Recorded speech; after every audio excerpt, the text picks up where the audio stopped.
Three, two, one. The following Pulpery podcast is brought to you by The Goddamn Sauce. Go to thegdsauce.com for details to order all the sauces to replace your ordinary condiments. Welcome to the Pulpery Nerdcast with Brock and Ben. This podcast is where we discuss the nerd culture headlines that intrigue us and those minor details that enrage us.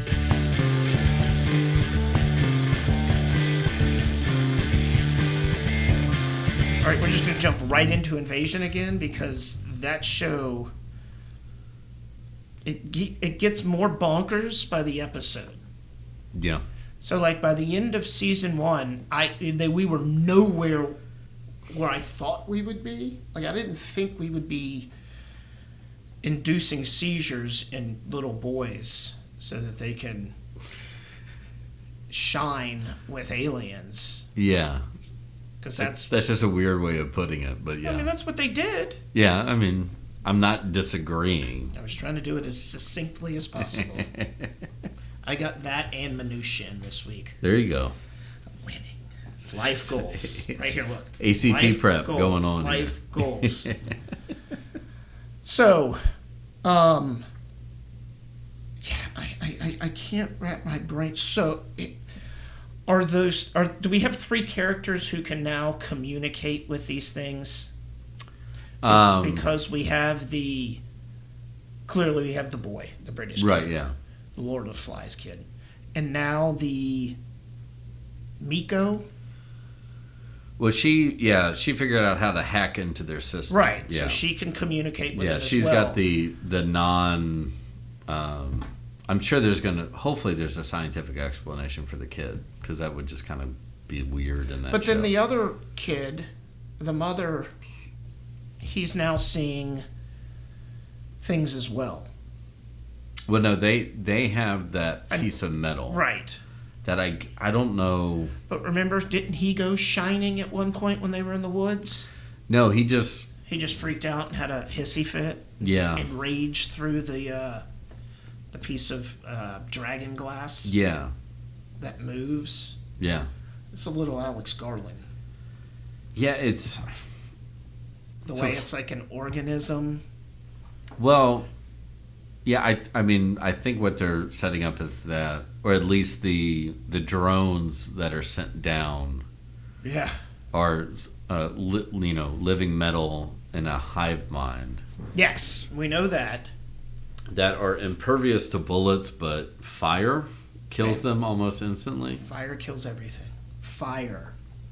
What did the guy say when he created fire? It's almost like, now I am become death. Destroyer of worlds. And that, yeah, and that they have this advanced technology, but nuclear weapons on their ships knock them down instantly. So, hey man, nuclear weapons knock out hurricanes. Just saying, it's been scientifically proven. Yeah, and Jewish space lasers. See, well, so they should have used those tonight. I think that leads me to one of my problems with the show. Not that there's a giant ship that's sitting wherever it's sitting. No, I mean it's sci-fi, so well, of course they can do whatever the fuck they want. Sure. No, I think one of the things that really does bother me is you have the Miko or the Japanese. Yep. Programmer. Her story is really good. That's what I told you last week. Yeah. That one is my favorite. That part's really well written. The kid and everyone around him, that's really well done. Yep. Like the conflict with the bully, and then they realize, like, oh yeah, like your dad is a piece of shit. Like, right. You just laugh that off.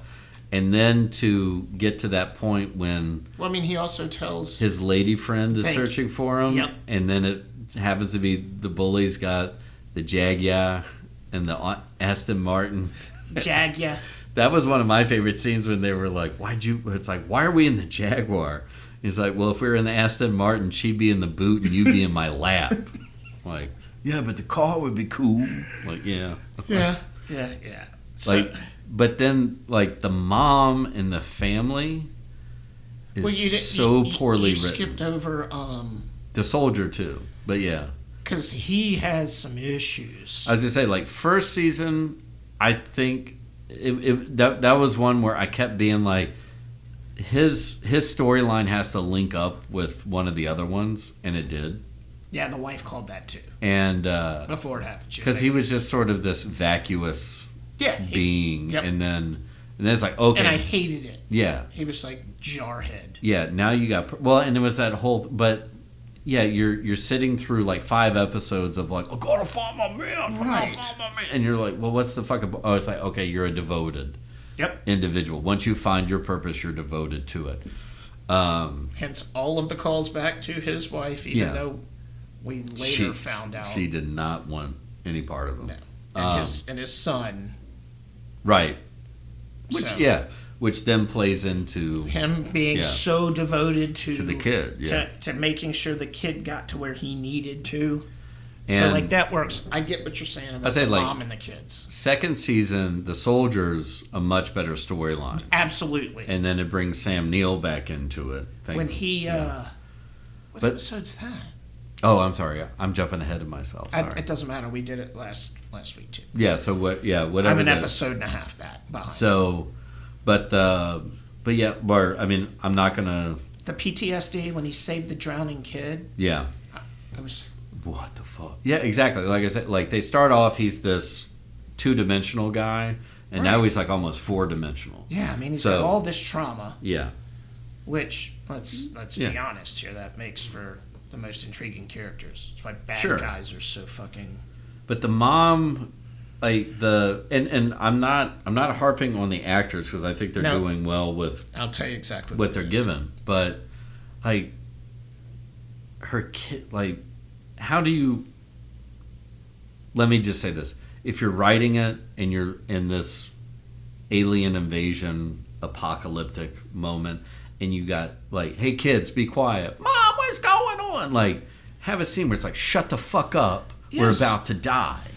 And it's just that's constant. How she should be because her whole thing now is she just wants to make sure that what's left of her family is safe by any means necessary. Right, I get that. Like willing to drive to the North fucking Pole. But stop using these kids being dickheads to push her story along. Well, it's almost like 2 parents and a only child. Yeah. Because the daughter is just like, yeah, Mom.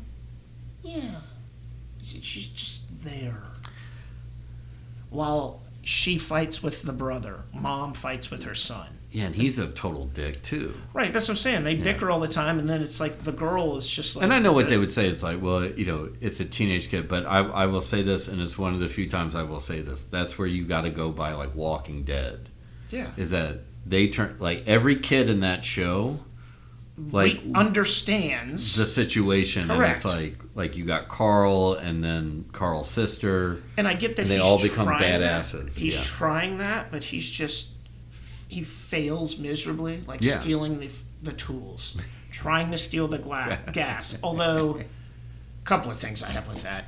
I don't think he would have been able to pick that thing up. No, not 2 of them.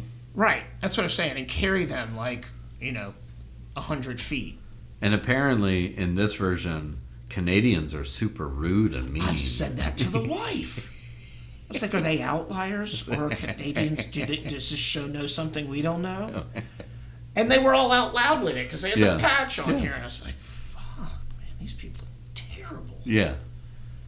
But they got their comeuppance. Sure. But getting to all that, back to the first season, what did I tell you about the Lord of the Flies in the pit? When the bus crashed. Told you, man, they were all... I mean, it was a bit on the nose. I mean, the only thing it was missing was a conch shell, but... Yeah. Right? Actually, I even think a couple of times it was referenced. Probably. But it was so... on the nose. Yeah. Too on the nose. Sure. But it was perfect. But it led to them finding, like, the snack truck broken Right, down. that's what I'm saying. It led to everything. And there's that group of kids that are like, why would we leave here? We have crisps and chocolate. Yeah. And, like, that's so what, like, a 10, 12-year-old would do. And it makes this is perfect food. We were in a pit. We're hungry. Here's food. Where do we need to go? Somebody will come to us. That's how kids think. Yeah. No, man, we got to go. We got to keep going. Okay. Pump the brakes here. All right, Rambo, let's eat. Yeah. So, yeah, what about the horror episode that I told you about? That was good. Right? As that could have been that could have been a movie. But it's always tough for me to get past when I see, like, Deadwood actors. So the guy who owned the house. Yes. That was Steve from Deadwood. Steve. He's like big and like halfway through season 2 and season 3. He's a dude who gets kicked in the head by the horse. And thank you. That's all you need to say. Okay. And the general's got to cart him around for the rest of it. Yep. No, Steve. All these hooper heads talking around. Steve. Yeah. Steve's like, damn it, after that. I forgot about Steve. But yeah, like. Okay, yes. I love seeing all those dudes. You were like, that's Steve. Yeah. I can't see past it. But you're right. Like, it was a very, what was this sequel to Cloverfield with John Goodman? Like, stuff like that. Yeah, but you're right. Like, but is it me or did at least the way they presented the alien or the drone aliens in that more menacing than when you actually saw them like rolling? Like climbing on the wall. I think there's been video games with that, like multiple appendages. Yeah. Like apparently that ship, this giant ship in the middle of wherever it's at, is like that one lady with bangs said. It's like an appendage that's been cut off. Right. I was thinking, fuck, then I want to definitely climb in an alien's, cut off appendage. Who knows? What if that is their, what if it's their colon? Yeah. I felt pain mixed with pleasure. Okay, we're moving on. God damn it. Ahsoka. Yeah, we only got 2 minutes to cover this. That's good, because I'm not caught up on that, and I love Jedis. And we'll talk about this next. Jedi Survivor, yes, I'm seeing a couple of things. Yeah. Is the girl with the 2 green things, is that the same chick from the game? No. Okay, I don't think so. All right. What else? Are you thinking of like the witch in the game? No. Okay. We'll get to the game in a minute. Yeah. You have to remind. Oh, yeah. What I'm talking about? No, so the I know who the actress is. No, but so she's part of the what's going to be the new Rebel Alliance. That's just about to say, yeah. The new Jedi Order. Right, but I don't think she's Force sensitive. I think she's just part of it. Yeah, or I mean, she's supposed to be just like a badass, space general. So we've only got a handful of Jedi and all these sister something, but they're all Siths basically. They're all Force sensitive too. Yeah, but in the evil way. Right, that's what I'm saying. Yeah. And I think that's. Yeah, I'm trying to think. What is the name of that thing? There's the First Order that they're fighting to. Yeah, but what are the Inquisitors? Yeah. Part of. Well, and I mean they're the dark side of the Sith. Yeah, there's just different factions of them, but they all boil down to Inquisitors. Yeah. That's what the dude from Breaking Bad. Or they purge the Jedi. The dude from Breaking Bad, that was in the first season of Mandalorian. Yeah. Who had the dark dark saber. He was one of them. Yeah. He was Force sensitive too, right? Or he could just control the. No, he was. Yeah. Okay, that's what I thought. So there are Force sensitive people moving in and out. Yeah. We want to take this time to thank you for supporting the Pulpery Podcast. We are available on all podcast platforms, so please follow us and turn on the downloads. You can always delete them later. If audio is not your thing, we are on YouTube. Check out our page and hit the subscribe button, like our episodes, and share with all your friends. Follow us on all the socials for our latest content, and additional takes on the latest stories and news. If you need a change for your taste buds, go to thegdsauce.com and change the way you think about the way you eat. From their signature goddamn sauce to their ghost pepper sauce, they have everything you need to rethink condiments. Help support an independent business by getting rid of your same old condiments and boss up with the goddamn sauces. Ladies and gentlemen. Okay. Sorry, we had a little snafu with the microphone there during the break. All right, so we'll circle back to Jedi Survivor, since now that I've been playing it for a couple of weeks. And the main not the main reason, of course I wanted to play the game, but we had that conversation a few weeks back when we were talking about Ahsoka. Yeah. With Chris and John and everybody. Oh, yeah. And you mentioned that there were a couple of things in the game. Yeah. Like the ship, for one, right? Isn't that in the TV show? Like a version of it, yeah. That's okay. Yeah, right. of the Mantis, yeah.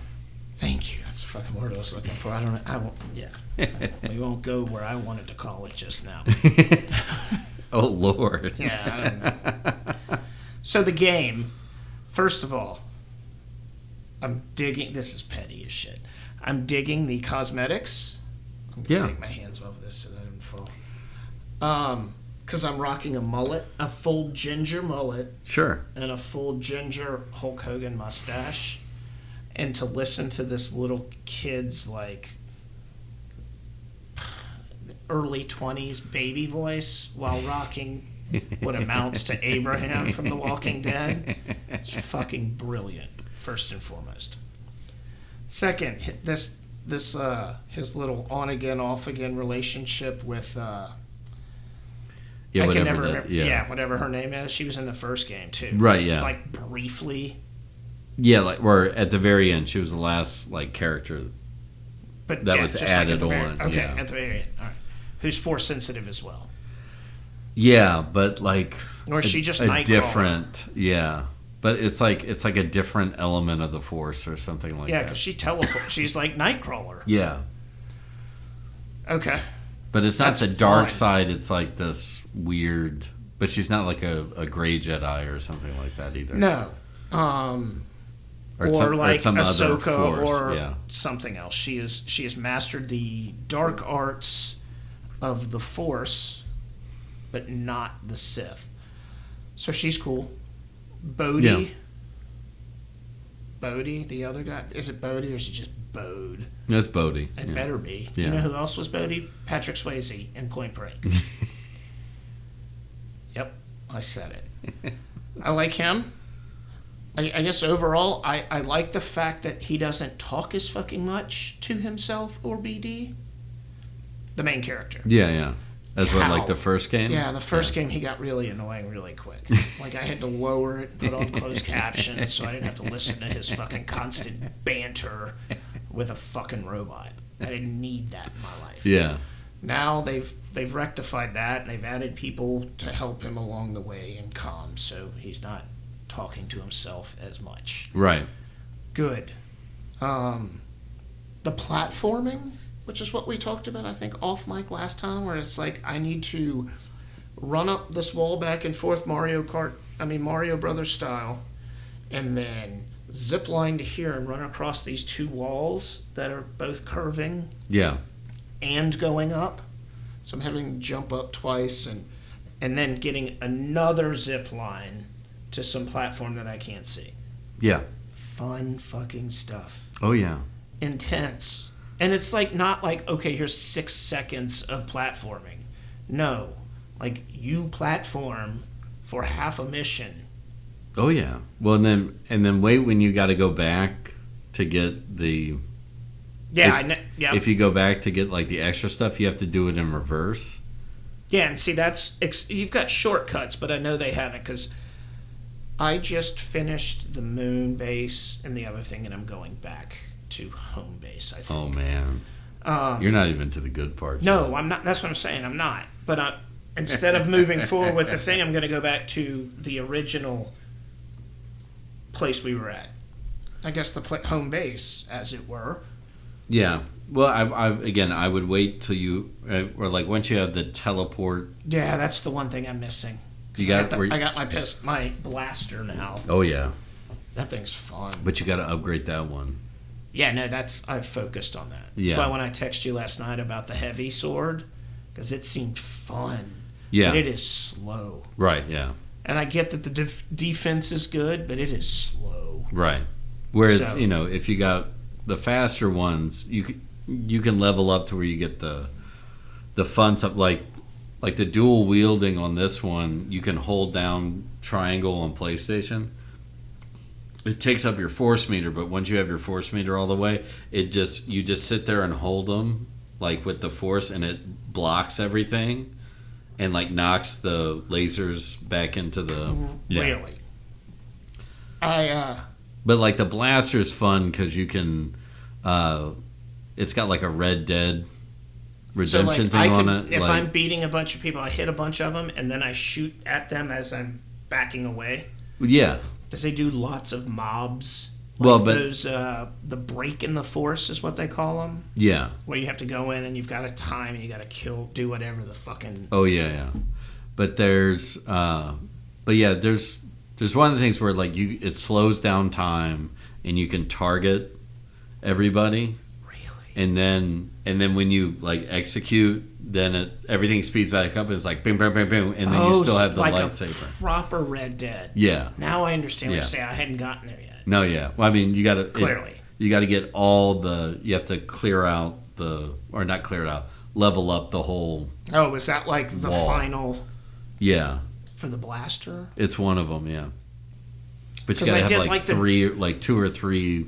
I do like the dual sword, the dual sabers, where you can do this and automatically block no matter what it is. Yeah. So it's just a bigger version of that. Right. Good. But Love you have it. a gun. It is, a blaster, motherfucker. Yeah. No gun. Oh, it's a fucking blaster. Yeah. Yeah.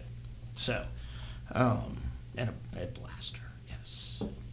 Okay, fine. So, yeah. Now I'm Han Solo and Luke Skywalker. Exactly. In one. Yeah. And a ginger. But you get to dress like Han Solo, which is better. I got the bomber jacket, and I love it. Yeah. It's amazing.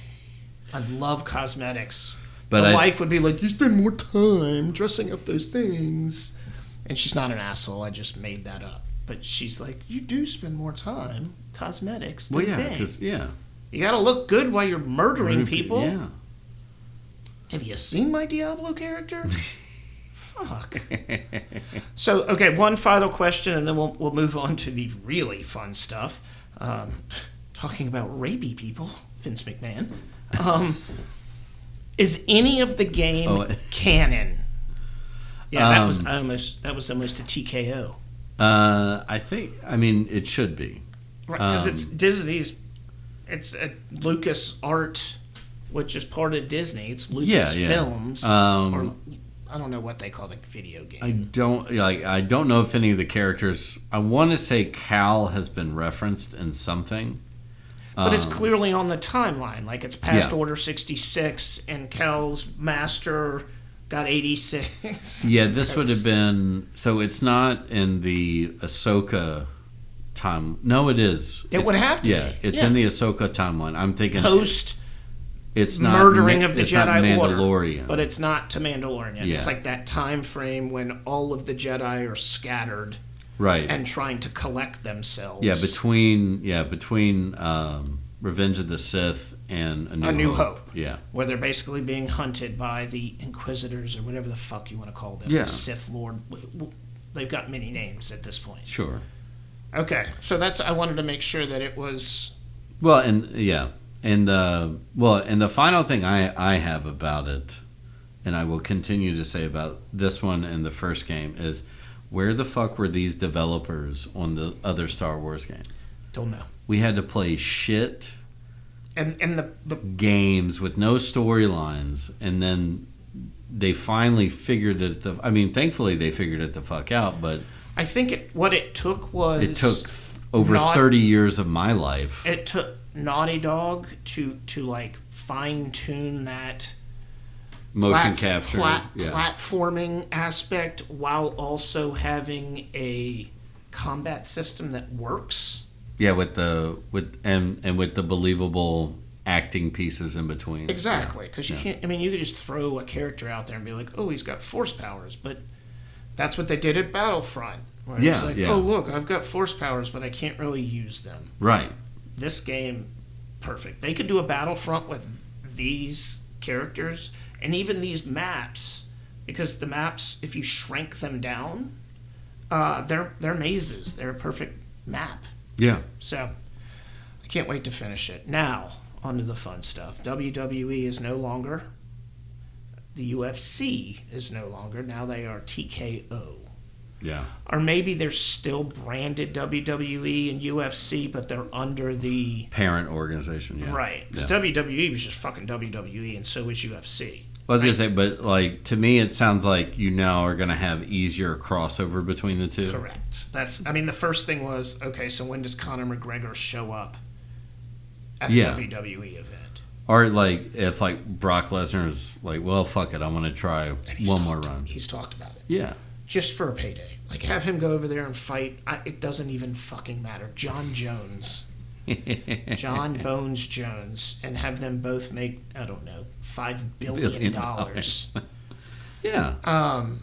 So this is the first time in my lifetime that a McMahon has not owned a form of WWWF. Or not been the sole owner. Correct. Yeah, that's yeah. WWWF, WWF, WWE. First time in my entire lifetime that a McMahon doesn't own it. Which is kind of bonkers, man. Right. Like, it's... And I don't have the figures of what it actually sold for. Yeah. I mean, it seemed more like a merger than anything else. Like, so you had like the basic purchase price, but you would think the WWE should have been valued at an astronomical rate. We were just same talking as UFC. About, we were talking about baseball teams, Cards and the Yankees in particular, having way more assets than just the teams. Right. And that's WWE. They got WWE Studios, video games, the streaming service. Yeah. Deals with Peacock, deals with Fox. Their own production company to do the films. Yeah. They own all of that. Yeah. Not the documentary series that they put out. Yeah, that's what I was saying, yeah. All of these IPs that they own. My brain can't... I can't wrap my brain around how much money that would cost. Well, and that's why I'm thinking is that... and it also probably makes sense from Dana White's standpoint, right. Is that if you merge with WWE, you have all that at your disposal. So now you can use the WWE production wing to start doing those intro packages or like the recaps of a feud. Right. Yeah. And do, like you're going to have a Chuck Liddell documentary, a George St. Pierre documentary. WWE, one of the best things that they do is their production value. Yeah. They fucking kill it. They throw everything at it. I was going to say, I know Shawn Michaels was a big deal, but after all the, 5 documentaries WWE has done on them, that's why the man is a living legend, because people who never saw him fight have been seeing the mold that Vince McMahon decided, look, this is what we're going to turn him into after his career. And now, speaking of Shawn Michaels, is his fingers NXT. Yeah. They're developmental. Shawn Michaels is running that. Oh, that makes sense. Yeah. Yep. Has he still got the ponytail? No, I think he's bald. Oh, that's so his sad. gimmick has changed to a cowboy hat now with no hair. Like Triple H did. He cut his hair and his gimmick is now the beard. Yeah. Who is no longer on the board, and we're no longer on the air with this Nerdcast. Now.